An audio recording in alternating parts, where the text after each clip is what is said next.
أما بعد فأعوذ بالله من الشيطان الرجيم بسم الله الرحمن الرحيم اليوم يئس الذين كفروا من دينكم فلا تخشوهم واخشوني صدق الله العظيم۔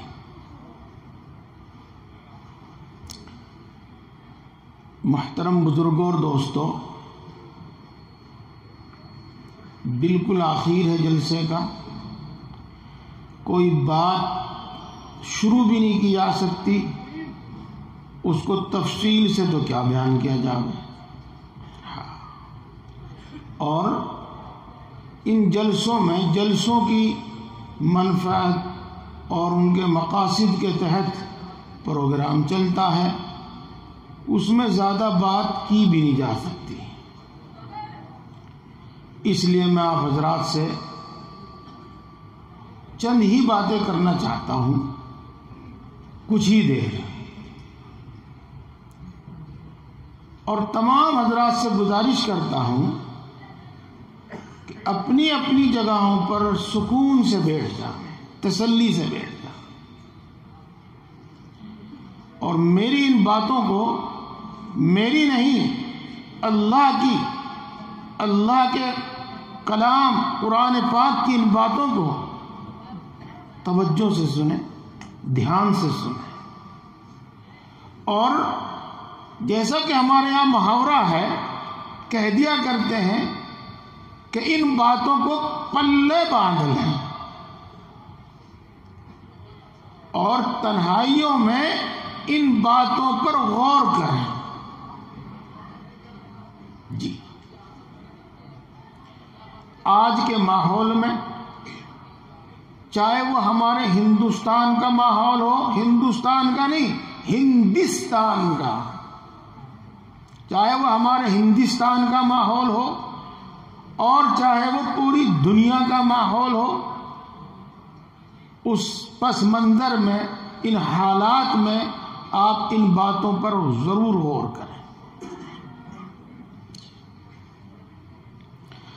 رسول اللہ صلی اللہ علیہ وسلم اپنے آخری حج میں، جس کو حجۃ الوداع کہا جاتا ہے، میدان عرفات میں ہے، اور 1,00,000 سے زیادہ صحابہ کرام رضوان اللہ تعالی علیہ مجمعین آپ کے ساتھ ہیں۔ اس وقت اللہ کے رسول صلی اللہ علیہ وسلم پر قرآن پاک کی یہ آیت نازل ہوئی، اور دوسری آیت بھی۔ میں پہلے اس کا ترجمہ ہی سناتا ہوں صرف۔ اليوم يئس الذين كفروا من دينكم، آج کے دن کافر تمہارے دین کو مٹانے سے نا امید ہو گئے۔ آج کے دن کافر تمہارے دین کو مٹانے سے نا امید ہو گئے۔ آج تک آپ کو، آپ کے ساتھیوں کو، آپ کو اور آپ کے ساتھیوں کو کیا دین اسلام کو مٹانے کے واسطے جو یہ منصوبے بنایا کرتے تھے، جو یہ اپنی مالی جانی طاقت خرچ کیا کرتے تھے، اس امید پر کہ ہم اس دین کو مٹا دیں گے، آج یہ نا امید ہو چکے ہیں۔ کیا سمجھے میرے دوستو؟ باتیں بالکل نہ کرو میرے بھائیوں، ہاں، جن کو بہت ضروری بات کرنی ہے وہ ذرا کنارے چلے جائیں، وہاں بات کر لیں۔ کیا سمجھے میرے دوستو؟ اب دین اسلام کو کوئی طاقت مٹا نہیں سکتی، اب دین اسلام کو دنیا کی کوئی طاقت ختم نہیں کر سکتی۔ اليوم یئس الذین کفروا من دینکم. یہ میرے دوستو موقع نہیں، ورنہ کچھ سیرت کے واقعات آپ کو بتاتا، رسول اللہ صلی اللہ علیہ وسلم اور صحابہ کرام کے کچھ واقعات آپ کو بتاتا. اور جب تک اسلام زندہ ہے، جب تک اسلام باقی ہے، اس وقت تک مسلمان باقی ہیں. تو اب دوسرے الفاظ میں کہو، اب مسلمانوں کو کوئی مٹا نہیں سکتا، کسی میں طاقت نہیں ہے کہ مسلمانوں کو مٹا دے. جی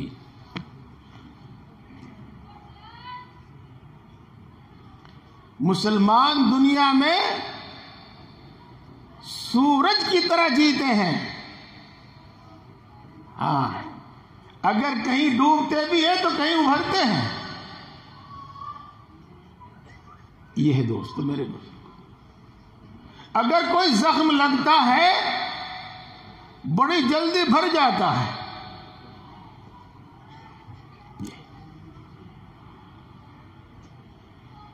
اللہ کے رسول صلی اللہ علیہ وسلم نے بھی بہت سارے موقعوں پر دعا فرمائی ہے. کیا دعا فرمائی؟ اے اللہ، کسی آسمانی آفت سے میری امت پوری کی پوری ہلاک نہ ہو، اور کسی زمینی آفت سے میری امت پوری کی پوری ہلاک نہ ہو. اور اے اللہ، کسی دشمن کو، ایسے دشمن کو میری امت پر کبھی مسلط نہ کیجیے جو میری امت کو ختم کر دے. جی اللہ تبارک و تعالی نے یہ دعا قبول فرمائی، اور رسول اللہ صلی اللہ علیہ وسلم کو خوشخبری سنائی. مدینہ منورہ میں ایک مسجد ہے، اس مسجد کا نام ہے مسجد اجابت. اس مسجد کا نام مسجد اجابت اسی لیے ہے کہ اس مسجد میں یہ دعا قبول ہوئی تھی. میرے دوستو آپ غور فرمائیں، اللہ کا کتنا بڑا انعام اس امت پر. اور ہمارے نبی، آخری نبی حضرت محمد مصطفیٰ صلی اللہ علیہ وسلم کا کتنا بڑا احسان اس امت پر. آگے اللہ تبارک و تعالی ارشاد فرماتے ہیں فَلَا تَخْشَوْهُمْ. واہ واہ الحمدللہ. فَلَا تَخْشَوْهُمْ، لہذا اب آپ ان سے نہ ڈرو، لہذا اب آپ کسی سے نہ ڈرو. اللہ وعدہ کرتا ہے تمہاری حفاظت کا، اللہ وعدہ کرتا ہے تمہارے دین کی حفاظت کا. کسی سے نہ ڈرو. وَاخْشَوْنِي، مجھ سے ڈرو، اللہ تعالی سے ڈرو. میرے دوستو جب تک یہ امت اللہ سے ڈرتی رہے گی، اس امت کو کوئی ختم نہیں کر سکے گا. جب تک یہ امت اللہ سے ڈرتی رہے گی، اس کے دین کو کوئی ختم نہیں کر سکے گا.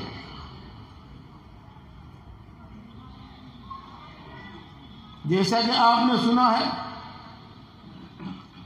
کہ جب تک روئے زمین پر اللہ اللہ کہنے والا موجود رہے گا، اس وقت تک قیامت نہیں آئے گی. سنا ہے آپ نے؟ یہ بار بار سنا ہے. تو میرے دوستو جب تک روئے زمین پر اللہ کے فرما بردار بندے بسیں گے، پھر قیامت کیسے آ جائے گی.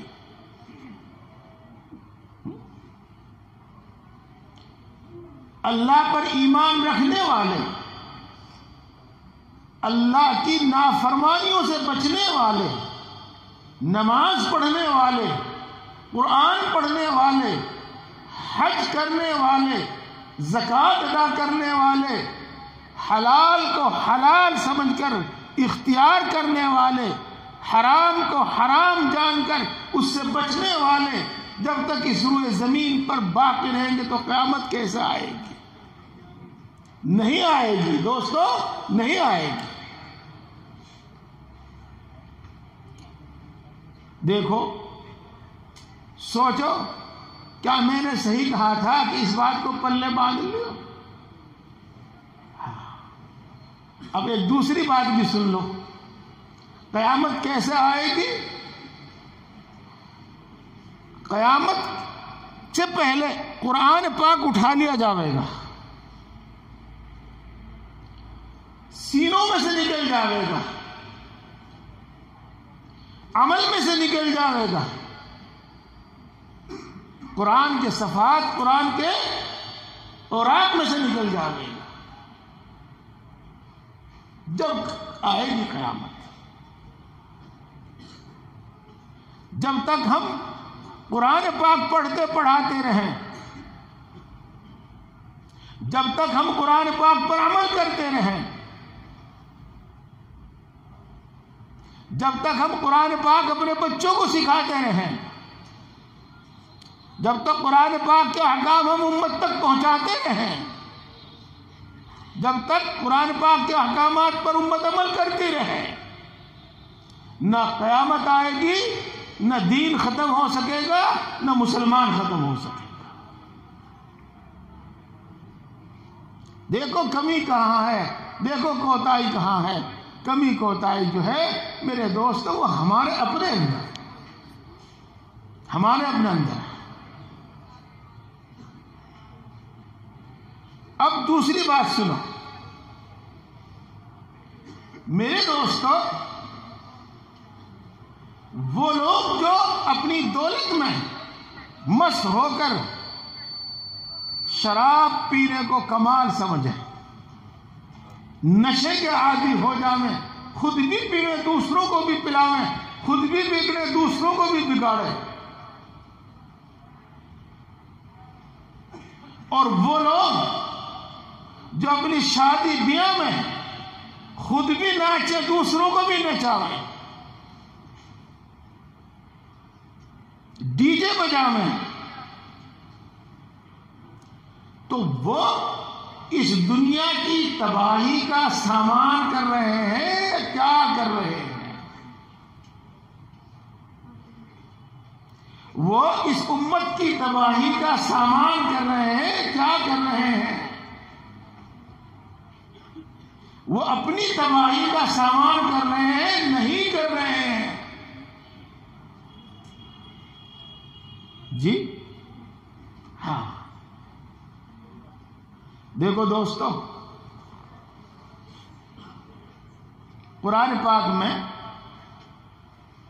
میرے دوستوں نے حافظ ہوں، ناظرہ پڑھنے والے ہوں، ایک آیت کئی بار پڑھی ہوگی، فَأَمْطَرْنَا عَلَيْهِمْ مَطَرَ السَّوْءِ، ہم نے ان پر بری بارش برسائی، ہم نے ان پر بری بارش برسائی۔ کیا تھی وہ بری بارش؟ کیوں برسائی وہ بری بارش؟ یہ میرے بزرگوں اور دوستو، اللہ تبارک و تعالی نے اس بری بارش کا سبب خود بیان کیا قرآن پاک میں۔ کیا؟ وَتَأْتُونَ فِي نَادِيكُمُ الْمُنْكَرَ، تم اپنی محفلوں میں، اپنی مجلسوں میں، اپنی میٹنگوں میں کھلے عام گناہ کیا کرتے تھے؟ کیا گناہ کرتے تھے؟ بہت سے گناہ ہیں، یہ تو بتایا نہیں کون سے گناہ ہے۔ جب شراب پارٹی کہیں ہو رہی ہو، محفل میں ہی تو ہو رہی ہو جی، ڈانس جب ہوتا ہے وہ تنہائی میں ایک آدمی نہیں کرتا، اس میں تو بڑا مجمع شریک ہوتا ہے، کھلے عام کیا جاتا ہے، گاؤں کا گاؤں شریک ہوتا ہے۔ تو دیکھو یہ خوشی میں تو ایسا کر ہی لیتے ہیں، یہ خوشی نہیں، تباہی کا سامان ہے، تباہی کا سامان ہے۔ میرے بھائی تباہی کا سامان ہے، اپنی تباہی کا، امت کی تباہی کا، عالم کی تباہی کا سامان ہے۔ وہ بری بارش کیا تھی؟ وہ بری بارش کیا تھی میرے دوستو؟ وہ بری بارش یہ تھی کہ حضرت لوط علیہ السلام جو نبی تھے، ان کی امت پر یہ بارش برسائی گئی تھی۔ حدیث پاک میں آتا ہے کہ اللہ تبارک و تعالیٰ نے ہر آدمی کے نام کا ایک پتھر آسمان میں بھیجا، یعنی فضا میں بھیجا، بلندی پر بھیجا، ہر آدمی کے نام کا۔ اور وہ پتھر اس کو اس طرح تلاش کر رہا تھا، اس طرح تلاش کر رہا تھا جیسا کہ شکاری اپنے شکار کو تلاش کرتا ہے۔ جب تک وہ شخص سامنے نہیں آیا، میدان میں نہیں آیا، کھلے میں نہیں آیا، اس وقت تک وہ پتھر فضا میں ہی، بلندی پر ہی لٹکا رہا۔ اور جب وہ آیا تو اس کے سر پہ پڑا، اور پوری کی پوری امت، پوری کی پوری قوم ختم کر دی۔ پھر حضرت جبریل علیہ السلام نے اللہ کے حکم سے وہ بستیاں اوپر اٹھائی، آسمان تک اٹھائی۔ حدیث پاک میں آتا ہے کہ کتوں کے بھونکنے کی آواز آسمانی مخلوق سن رہی تھی، اور پھر اوپر سے ان کو الٹ کر زمین پر پٹخ دیا گیا۔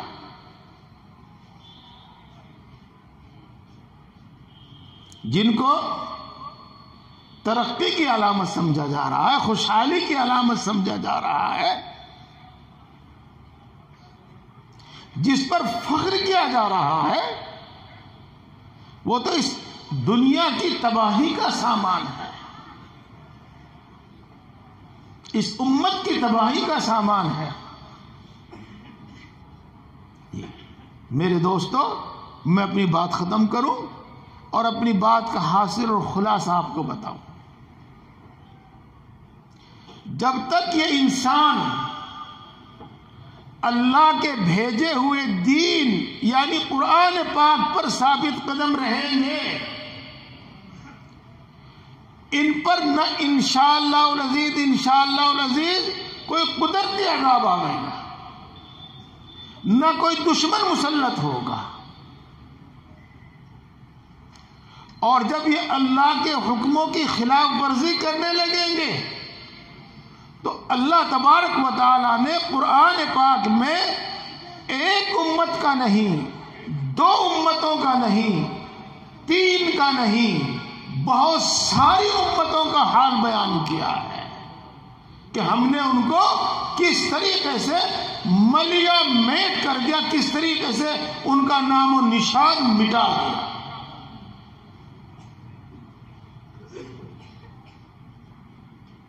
حضرت نوح علیہ السلام کی قوم کا قصہ اللہ نے قرآن پاک میں بیان کیا۔ جی، قوم عاد کا قصہ اللہ نے قرآن پاک میں بیان کیا۔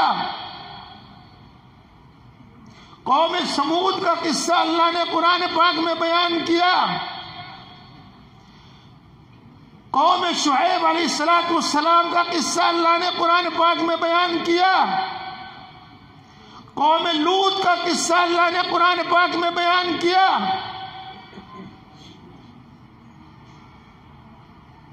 ہماری عبرت کے واسطے، ہماری نصیحت کے واسطے۔ میرے دوستو، اللہ کے اس نعمت، اللہ کے اس انعام قرآن پاک کی قدر کیجئے اور اس کو پڑھیے، سمجھیے اور اس پر عمل کیجئے. خود بھی پڑھیے، دوسروں تک بھی پہنچائیے. دوسروں تک پہنچانے میں اپنی مدد، اپنا تعاون پیش کیجیے. جی بس بات کو میں ہی ختم کرتا ہوں. اللہ تبارک و تعالی ہم کو سمجھ اور عمل کی توفیق عطا فرما. تھوڑی سی بات اس طرح سے کہتا ہوں میں، دیکھو آج آپ کی بستی میں، ہماری بستیوں میں الحمدللہ اللہ کا فضل و کرم، اللہ کا احسان، بے شمار قرآن پاک پڑھنے والے ملیں گے. ناظرہ بڑی تعداد میں آپ کو حافظ ملیں گے، بڑی تعداد میں آپ کو قاری ملیں گے، بڑی تعداد میں آپ کو، بڑی تعداد میں نہ صحیح، معتبر معتد بھی تعداد میں آپ کو بستی بستی میں علماء، مولوی اور مفتی ملیں گے. جی یہ کہاں سے آئے؟ یہ کہاں سے تیار ہوئے؟ یہ سب تیار ہوئے ان مکتبوں سے، مدرسوں سے، دارالعلوم سے، بڑے مدارس سے، یہ وہاں سے تیار ہوئے. جی جب تک یہ سلسلہ جاری رہے گا انشاءاللہ یہ علماء، حافظ، قاری بڑی تعداد میں ہمارے درمیان میں موجود رہیں گے.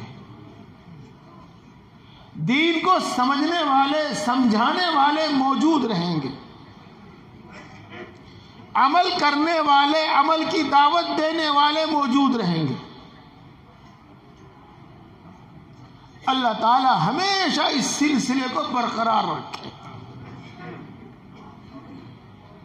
اللہ تعالی اس سلسلے کو ہمیشہ برقرار رکھے. جب تک یہ سلسلہ چلتا رہے گا یہ باقی رہیں گے. جی میرا ایک قصہ تھا بہت پرانا سنا ہوا، وہ مجھے کسی مناسبت سے یاد آیا اور ابھی نکڑ میں نے وہ بیان کیا، آپ کو بھی سنا دوں. جی میں کچھ نہیں کہوں گا، قصہ سناؤں گا، بس آپ خود سمجھتے رہنا. ایک مرتبہ حضرت مولانا سید اسعد مدنی رحمہ اللہ نے یہ واقعہ سنایا. یہ حضرت مولانا مفتی سعید احمد صاحب پالن پوری رحمۃ اللہ علیہ نے واقعہ سنایا. ہاں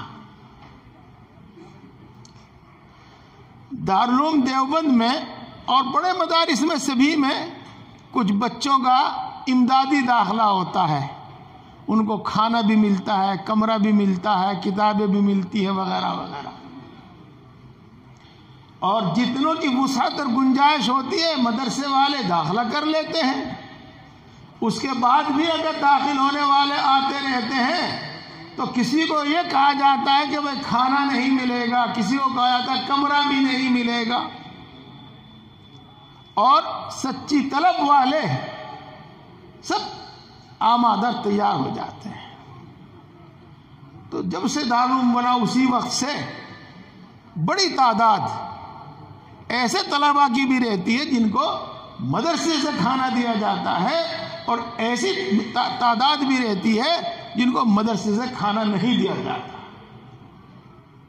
اور ان میں سے ایسے بھی ہوتے ہیں جن کے پاس اتنی وسعت و گنجائش نہیں ہوتی کہ وہ اپنے کھانے کا کوئی انتظام کر سکے.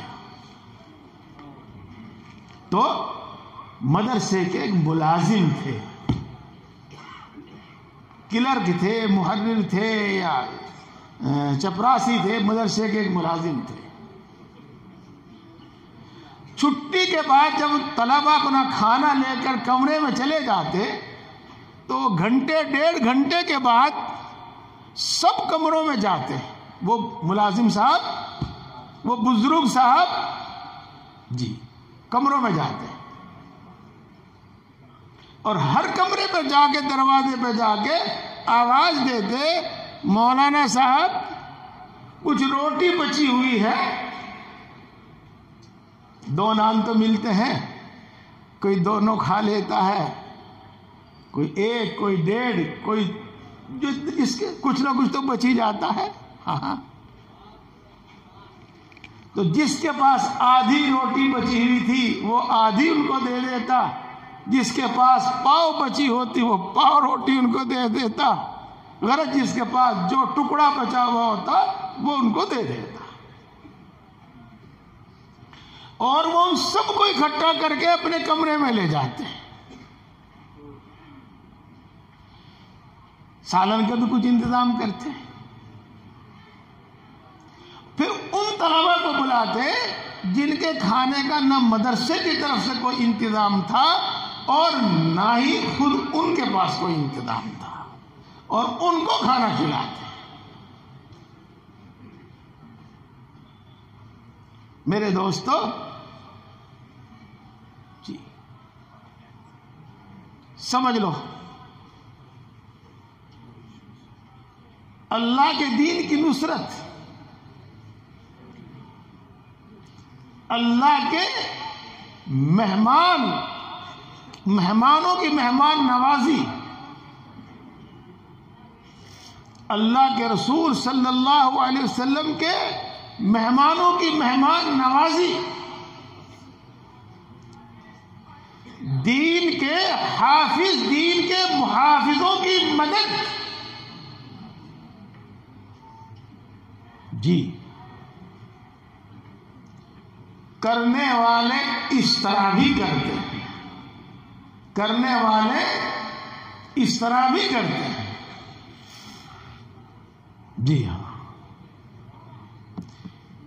چلو بات جب آتی ہے تو رکتی نہیں، ایسی تقاضے سے آتی ہے بات۔ ہاں ایک مولانا صاحب نے اپنا قصہ لکھا ہے، پڑھا ہے ہم نے وہ قصہ، جی جب ہندوستان پاکستان ایک ہی تھا، سب ایک ہی تھا، ادھر سے پشاور سے، ملتان سے، کہاں کہاں سے سب پڑھنے کے لیے آیا کرتے تھے یہاں دیوبند میں، جی تو ایک مولانا صاحب تو بعد میں ہوئے، ایک طالب علم وہاں سے چل کر پہنچا دیوبند دارالعلوم میں داخلے کے واسطے، تاخیر اتنی ہو چکی تھی کہ ان کو نہ کھانا ملا، نہ کمرہ ملا، نہ کتاب ملی، کچھ نہیں ملا، جی انہوں نے اور دوسرے ذریعے ڈھونڈے، کسی مسجد میں امامت مل جاوے، کسی میں مؤذنی مل جاوے، کسی مسجد میں جھاڑو دینے کی خدمت مل جاوے، غرض آپ جانتے ہوں گے، دیکھتے ہوں گے، دیکھنے والوں کو تو خوب پتا ہے، کچھ نہیں ملا ان کو وہاں پر، مسجدیں بھی سب فل ہو گئی، مؤذن کی جگہ نہ، امام کی جگہ نہ، جھاڑو دینے والے کی جگہ، کوئی جگہ خالی نہیں تھی، جی انہوں نے ارادہ کیا کہ میں واپس نہیں جاؤں گا، جس حال میں بھی ہوگا اس حال میں یہی رہوں گا اور میں پڑھوں گا، واپس نہیں جاؤں گا۔ 2 دن 4 دن 6 دن 10 دن وہ جانے کتنے دن ہوئے، جب نہ کھانا نہ ٹھکانا تو ہمت ہار گئے اور یہ سوچا کہ اب تو میں یہاں نہیں رہ سکوں گا، مجھے کسی نہ کسی طرح اپنے گھر پہنچ جانا چاہیے۔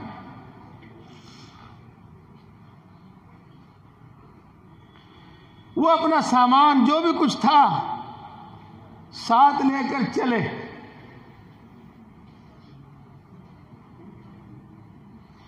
مسجد میں کے حجرے میں جہاں وہ ٹھہرے ہوئے تھے وہاں سے تو سامان اٹھا لیا،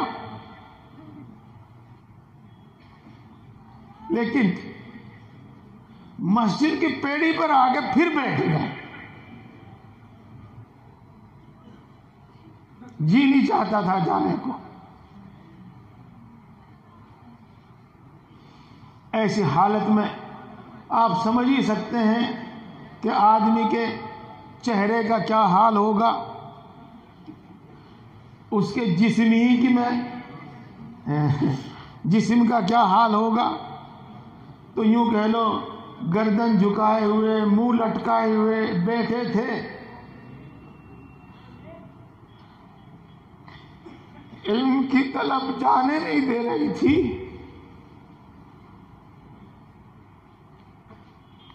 علم کی طلب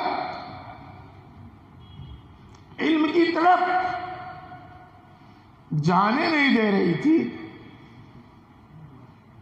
اور بے کسی اور بے بسی رہنے نہیں دے رہی تھی.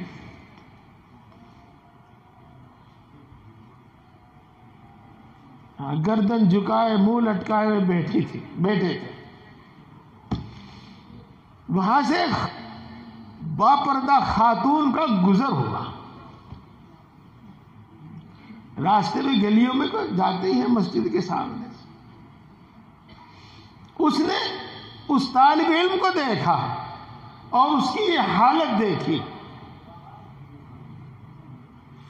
پوچھا بیٹا کیا بات ہے، کیوں بیٹھے ہو مسجد کی پیڑھی پر، کیا معاملہ ہے؟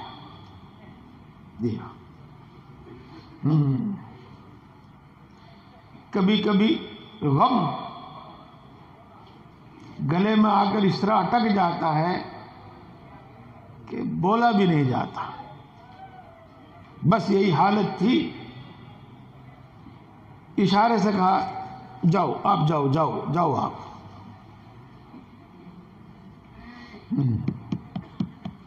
کہا نہیں بیٹا آپ بات بتاؤ. جب تک نہیں بتاؤ گے میں نہیں جاؤں گی.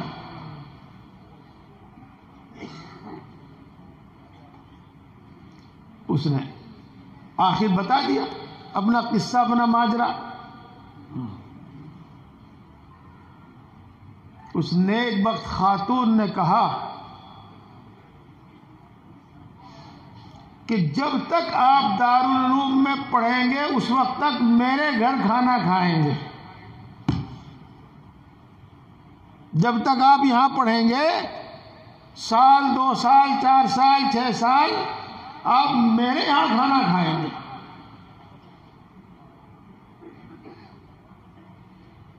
تو خاتون کہہ کر چلی گئی. ان پر تو جو حالت تھی آپ نے اندازہ لگا ہی لیا ہوگا. جانے کو جی بھی چاہتا تھا اور جا بھی نہیں پا رہے تھے. سامان پھر اسی مسجد کے حجرے میں پھر وہیں رکھ دیا. کچھ ہی دیر کے بعد کھانا آیا. اس نے کھانا کھایا. پھر اس اللہ کی نیک بندی نے اپنی بات ایسی نبھائی کہ جب تک وہ پڑھا، وہ طالب علم وہاں پڑھتا رہا، ان کے ہاں کھانا کھاتا رہا. وہ یہ کہتے ہیں کہ جب پڑھ کر میں اپنے وطن چلا گیا تو میں عمرہ کرنے کے لیے پہنچا. مدینہ منورہ میں پہنچنے کے بعد میں نے خواب دیکھا کہ بڑا خوبصورت بہت لمبا چوڑا ایک باغ ہے، بڑی شاندار عمارتیں ہیں اس میں، اور ایک سونے کا تخت بچھا ہوا ہے. اس سونے کے تخت پر ایک سونے کی کرسی رکھی ہوئی ہے.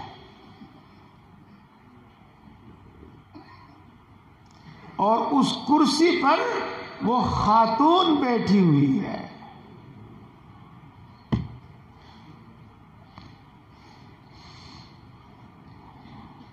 وہ خاتون بیٹھی ہوئی ہے. کون؟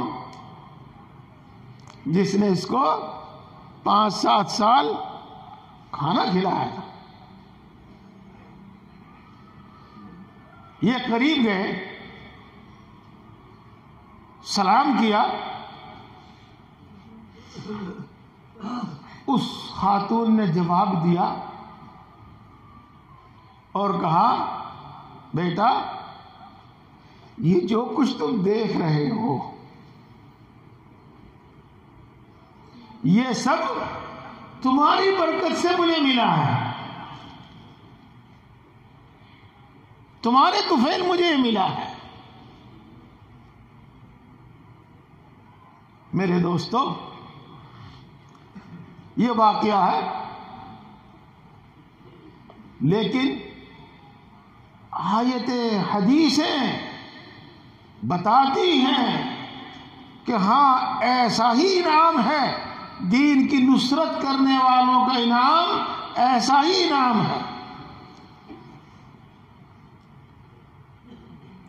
میرے دوستو, یہ تو بات ہو گئی. میں جو کہنا چاہ رہا تھا چلو اسے بھی پوری کر دوں کہ الحمدللہ ہمارے یہاں حافظ, قاری, مفتی بڑی تعداد میں چھوٹے چھوٹے گاؤں میں موجود ہیں.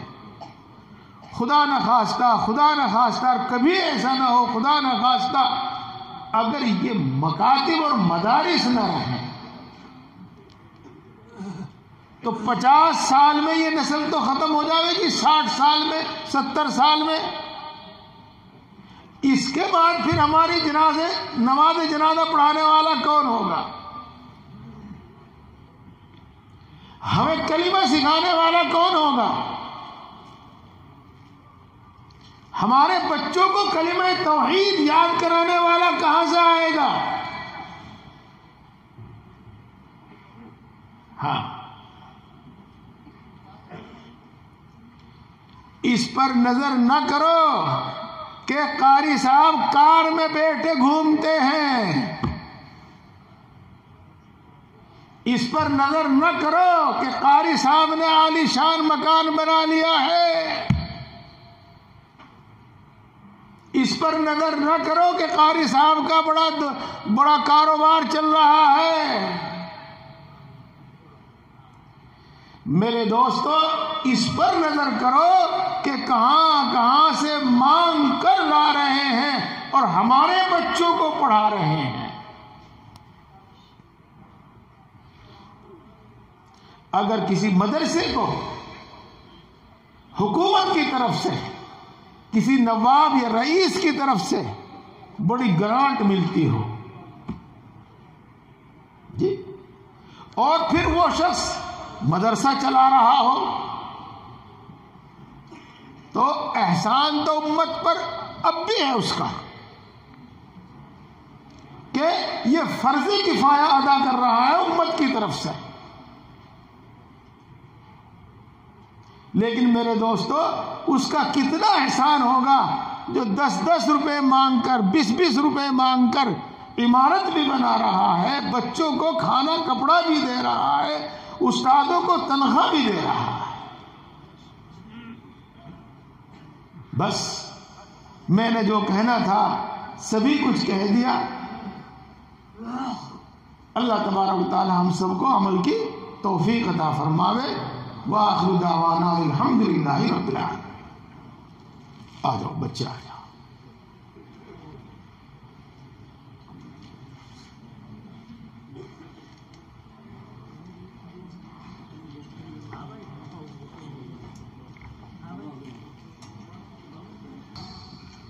مبارکباد کے واسطے الفاظ نہیں, دل کی گہرائیوں سے مبارکباد ہو ان حافظ ہونے والے بچوں کو. دل کی گہرائیوں سے مبارکباد ہے ان کے والدین کے لیے.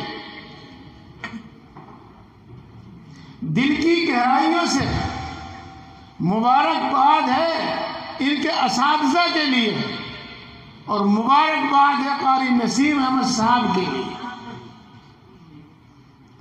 اور مبارکباد ہے ان سب لوگوں کے لیے جو مدرسے کا تعاون کرتے ہیں۔ دعا اپنے وقت پر ہوگی اور بڑی عاجزی کے ساتھ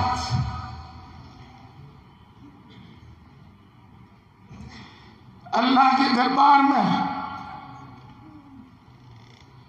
بڑی منت و سماجت کے ساتھ اللہ کے دربار میں درخواست ہے، اللہ ہماری اولاد کو بھی حافظ قرآن بنائے، اللہ ہماری نسلوں میں بھی حافظ قرآن اور عالم قرآن بنائے۔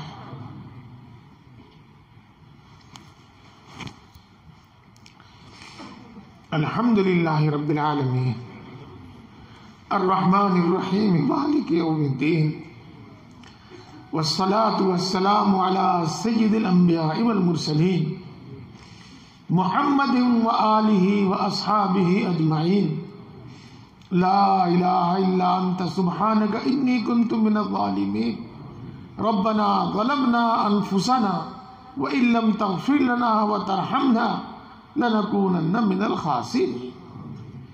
اے اللہ تو سب سے بڑا ہے، ہر چیز پر قادر ہے، ہر چیز کا مالک ہے، ہر چیز کا پیدا کرنے والا ہے۔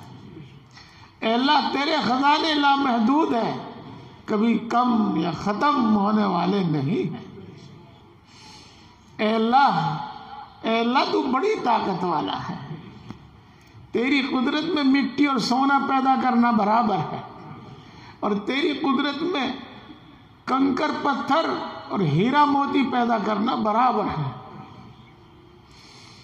اے اللہ تو بڑا مہربان ہے، سب پر مہربان ہے، بڑی بڑی نعمتوں سے نوازنے والا ہے، بلا استحقاق عطا فرمانے والا ہے، بلا عوض عطا فرمانے والا ہے، بغیر مانگے عطا فرمانے والا ہے، اور مانگنے والوں کو کبھی محروم نہیں کرتا۔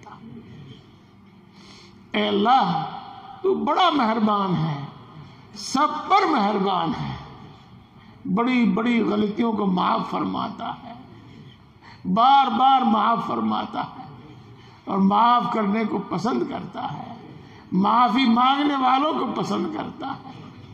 اے اللہ ہم تیری اچھی صفات کے واسطے سے مانگتے ہیں، ہم سب کو ایمان کامل عطا فرما۔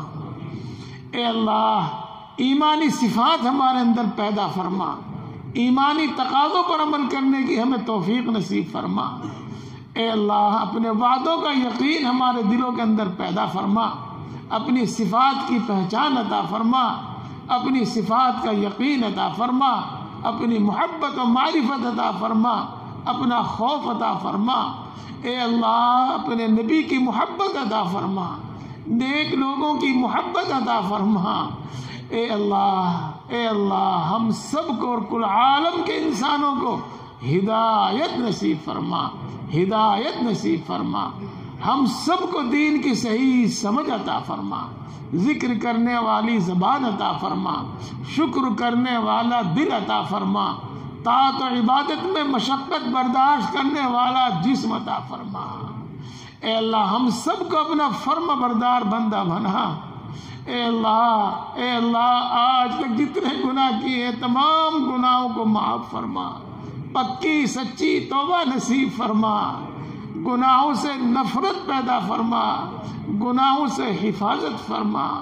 اے اللہ تمام گناہوں سے نفرت پیدا فرما، تمام گناہوں سے نفرت پیدا فرما، تمام گناہوں سے حفاظت فرما۔ اے اللہ ایک لمحے کے لیے ہمیں نفس و شیطان کے حوالے نہ فرما۔ اے اللہ نفس و شیطان کے شر سے ہماری حفاظت فرما۔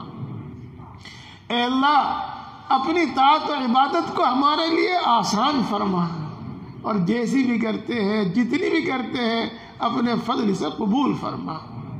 اے اللہ اس ساری مخلوق تیری محتاج ہے، تو کسی کا محتاج نہیں ہے، تو کسی کا محتاج نہیں ہے، ساری مخلوق تیری محتاج ہے۔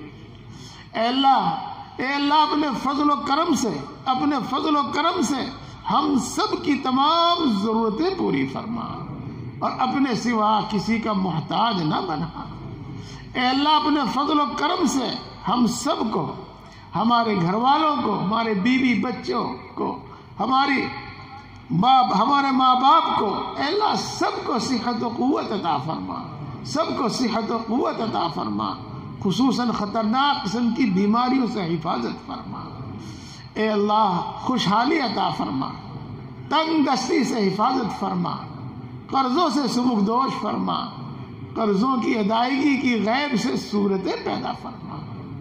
اے اللہ جس کو مکان کی ضرورت ہے اس کو کشادہ مکان عطا فرما، اور جس کو دکان کی ضرورت ہے اس کو موقع کی دکان عطا فرما، جن کو کاروبار کی تلاش ہے ان کو بابرکت حلال کاروبار عطا فرما، اور جن کو کاروبار عطا فرمایا ہے اے اللہ اس میں برکت فرما، ترقی فرما، اور آسمانی زمینی ہر قسم کی بلاؤں سے، بری نظروں سے اس کی حفاظت فرما۔ اے اللہ جن کو رشتوں کی تلاش ہے ان کو نیک اور نبا والے رشتے عطا فرما، جن کے رشتے طے ہو چکے ہیں اے اللہ غیب سے ان کی نکاح شادی کا انتظام فرما۔ اے اللہ جن کو اولاد کی تمنا ہے ان کو نیک اولاد عطا فرما، جن کو لڑکوں کی ضرورت ہے لڑکے عطا فرما، لڑکیوں کی ضرورت ہے لڑکیاں عطا فرما، سب کو نیک بنا اے اللہ، سب کو نیک بنا، ماں باپ کے آنکھوں کی ٹھنڈک بنا، ماں باپ کے دل کی راحت بنا، اے اللہ ملک و ملت کا خادم بنا، بہترین قابلیتیں بہترین صلاحیتیں ان کو عطا فرما۔ اے اللہ اے اللہ اے اللہ اپنے فضل و کرم سے ان کو آوارہ اور ناکارہ ہونے سے بچا لے، اللہ ان کو آوارہ اور ناکارہ ہونے سے بچا لے۔ اے اللہ ہمارے گھروں میں چین سکون برکتیں نازل فرما، چین سکون اور سکینہ نازل فرما، اتفاق اتحاد پیدا فرما، خصوصاً ماں باپ اور اولاد کے آپسی جھگڑے ختم فرما، خصوصاً میاں بیوی کے آپسی جھگڑے ختم فرما۔ اے اللہ مال جان ایمان عزت و آبرو کی حفاظت فرما، کسی ظالم کو ہم پر مسلط نہ فرما، کسی بے رحم کو ہم پر مسلط نہ فرما۔ اے اللہ جو ناجائز مقدمات میں پھنسے ہوئے ہیں ان کو باعزت بری فرما، اے اللہ جو اپنے حق کے لیے لڑ رہے ہیں ان کو ان کا حق عطا فرما، اے اللہ ان کو ان کا حق عطا فرما۔ اے اللہ تیرا انعام ہے اور محض تیرا فضل ہے، تیرا انعام ہے۔ اے اللہ ان 18 بچوں کو تو نے حافظ قرآن بنایا، اے اللہ ان بچوں کو، ان کے ماں باپ کو، ان کے اساتذہ کو، مدرسے کے منتظمین کو اے اللہ اپنی شایان شان بہترین بدلہ عطا فرما، اپنی شایان شان بہترین بدلہ عطا فرما۔ اے اللہ انتہائی عاجزی کے ساتھ اے اللہ محض تیرے فضل کے واسطے سے، تیری رحمت کے واسطے سے، اے اللہ تیری لاکھوں کروڑوں صفات کے واسطے سے اے اللہ ہم سب کو، ہماری اولاد کو، ہماری نسلوں کو یہ دولت عطا فرما، یہ دولت عطا فرما۔ اے اللہ ہماری نسلوں میں حافظ قرآن پیدا فرما، عالم قرآن پیدا فرما، داعی دین پیدا فرما۔